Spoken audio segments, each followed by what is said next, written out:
Hello everyone, environmental के engineering की class में आज हम डिस्कस करने वाले हैं। किसके बारे में डिस्कस करेंगे? हम यहाँ पे डिज़ोल्व ऑक्सीजन के बारे में डिस्कस करेंगे। डिज़ोल्व ऑक्सीजन, ठीक है। तो बहुत बार एग्ज़ाम में इस टॉपिक से क्वेश्चंस पूछे हुए हैं। डिज़ोल्व ऑक्सीजन बहुत इंपॉर्टेंट टॉपिक है। तो डिज़ोल्व ऑक्सीजन को स्टार्ट करने से पहले हमारा एक और टॉपिक रिमेनिंग बचा हुआ गैसेस के बारे में हम डिस्कस करेंगे, ठीक है। एंड देन उसके बाद हम यहाँ पे डिज़ोल्व ऑक्सीजन के बारे में बात करेंगे। जैसे कि प्रीवियस क्लास में हमने यहाँ पे क्वेश्चंस प्रैक्टिस भी किए थे कि किस प्रकार से यहाँ पे एग्ज़ाम में क्वेश्चंस पूछे जा रहे हैं। तो नेक्स्ट क्लास में हम यहाँ पे और क्वेश्चंस प्रैक्टिस करेंगे। तो जितने भी यहाँ पे क्वेश्चंस पूछे हुए हैं लगभग सारे कवर हो गए हैं। हमारा न्यू टॉपिक और स्टार्ट होने वाला है। जैसे कि हमने यहाँ पे सारी क्वालिटी के बारे में डिस्कस किए। अब हम नेक्स्ट क्लास से हम यहाँ पे ट्रीटमेंट ऑफ वाटर के बारे में डिस्कस करेंगे।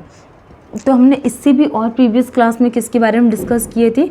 मैग्नीज वाला टॉपिक था हमारा, और हमने यहाँ पे आयरन के बारे में बात किए थे। तो दोनों ही टॉपिक क्या है? Colour causing compound.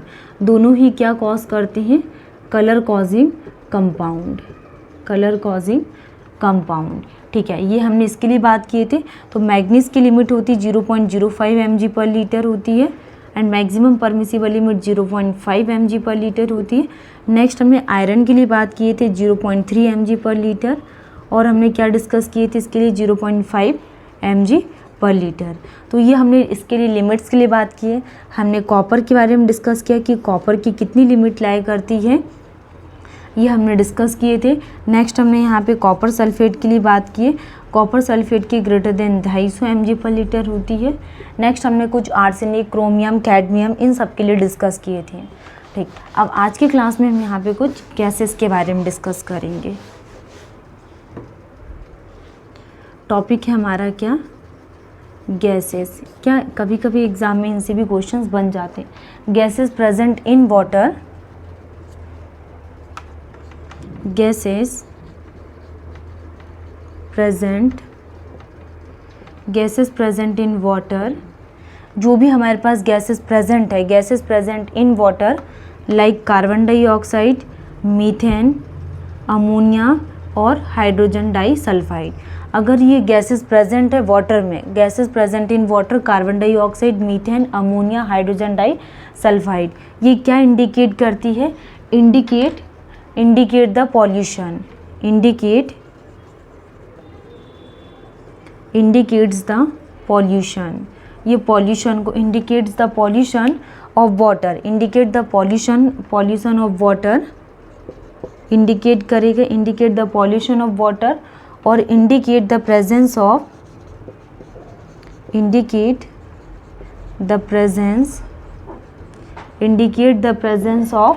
organic matter in water, indicate the presence of organic matter in water। तो ये क्या इंडिकेट कर रहा है कि gases present in water, carbon dioxide, methane, ammonia, hydrogen disulphide, and indicate the pollution in water, presence of organic matter in water, ठीक है। Next हम क्या बात करने वाले हैं कि carbon dioxide is responsible for. Carbon dioxide अगर वाटर में प्रेजेंट है तो ये किसके लिए रिस्पॉन्सिबल है? ये क्या इंड्यूस करेगा? Responsible for inducing. तो कार्बन डाइऑक्साइड अगर प्रेजेंट है तो ये क्या इंडिकेट करता है? Acidity in water. तो क्या इंडिकेट करता है ये? Acidity in water. ये एसिडिटी को इंडिकेट करता है। नेक्स्ट हम बात करने वाले हैं, अगर NH3 and hydrogen disulphide are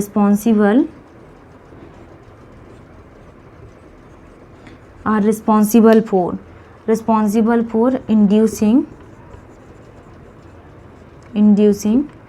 pungent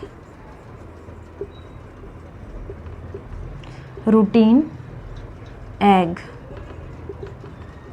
like small in water, ठीक है। तो ये हमने अमोनिया एंड हाइड्रोजन डाइसल्फाइड के लिए बात की, responsible for inducing pungent routine egg like small in water, and methane is responsible for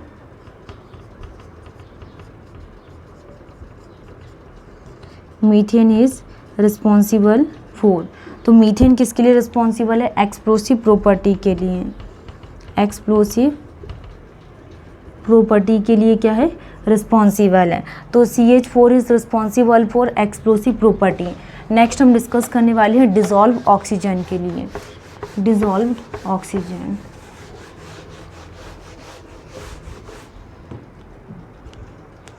dissolved oxygen.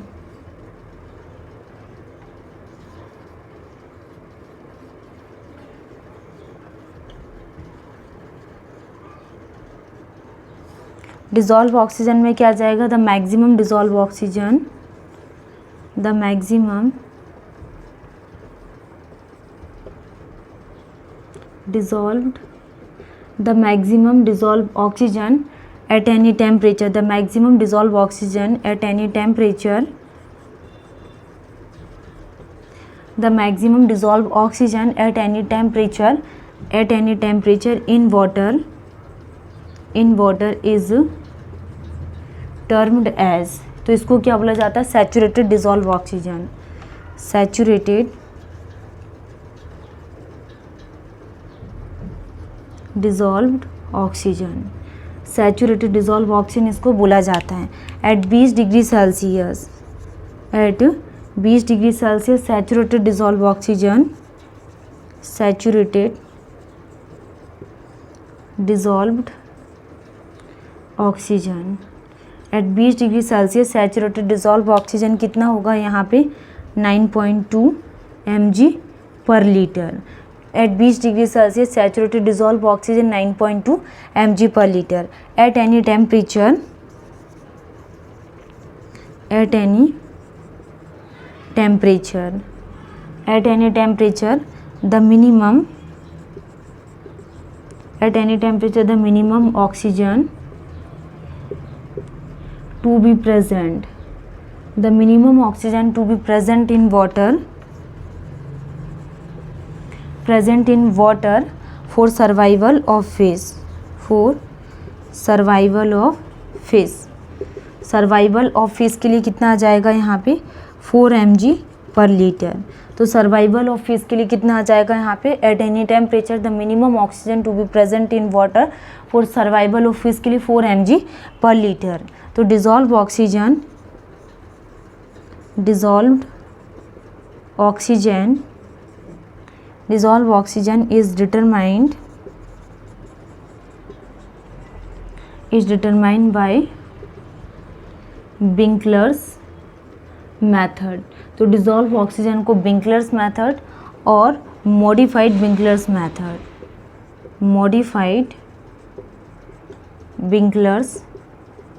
Modified Winkler's method के थ्रू इसको क्या डिटरमाइन किया जाता है। तो at any temperature the minimum oxygen to be present in water for survival of fish 4 mg per litre and dissolve oxygen is determined by Winkler's method और modified Winkler's method के through इसको क्या है? Determine किया जाता है। तो exam में ये क्वेश्चंस पूछा जाता है तो कि डिसॉल्व ऑक्सीजन को किसके थ्रू डिटरमाइन करते हैं? तो बिंकलर्स मेथड, और बिंकलर्स मेथड को ही मॉडिफाइड बिंकलर्स मेथड बोला जाता है। और एक और पॉइंट ये एंड ये कि एट एनी टेम्परेचर, तो जो मिनिमम ऑक्सीजन कितने में प्रेजेंट रहती है? फॉर सर्वाइवल ऑफ फिश के लिए 4 mg per litre. Next 20 degree Celsius में जो सैचुरेटेड डिसॉल्व ऑक्सीजन है ये कितना होता है? 9.2 mg पर लीटर प्रेजेंट रहता है। नेक्स्ट हम डिस्कस करने वाले हैं बायोलॉजिकल क्वालिटी पैरामीटर्स के लिए।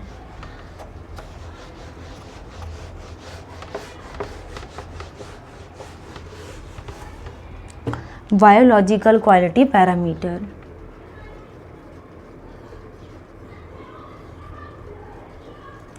बायोलॉजिकल क्वालिटी,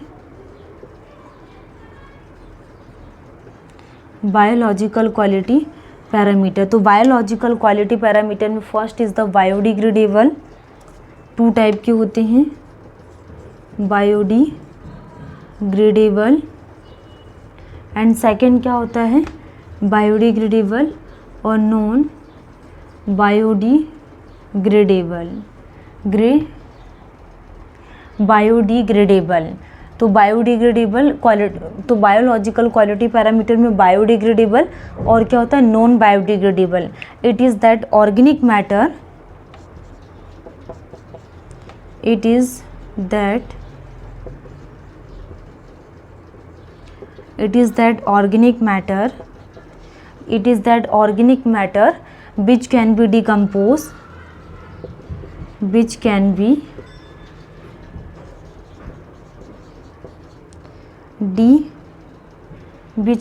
decomposed, ये किसके थ्रू डिकम्पोज हो रहा है? Biologically, which can be decompose biologically by the action of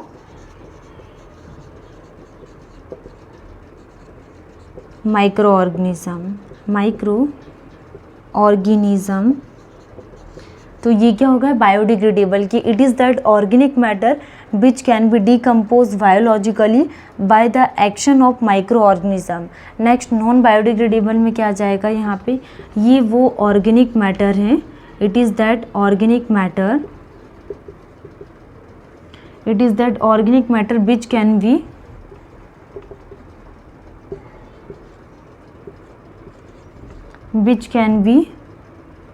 which cannot be decomposed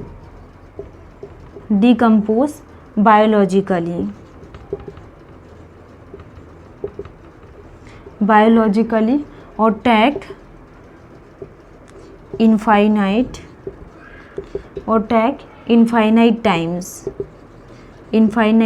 for decomposition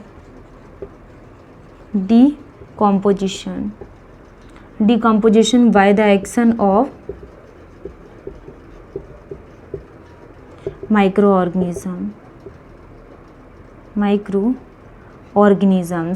तो ये हमने यहाँ पे किसके लिए बात की है? बायोलॉजिकल क्वालिटी पैरामीटर्स में बायोडिग्रेडेबल एंड नॉन बायोडिग्रेडेबल्स के लिए। नेक्स्ट क्लास में हम यहाँ पे न्यू टॉपिक स्टार्ट करेंगे एंड क्वेश्चंस प्रैक्टिस करेंगे। Thank you.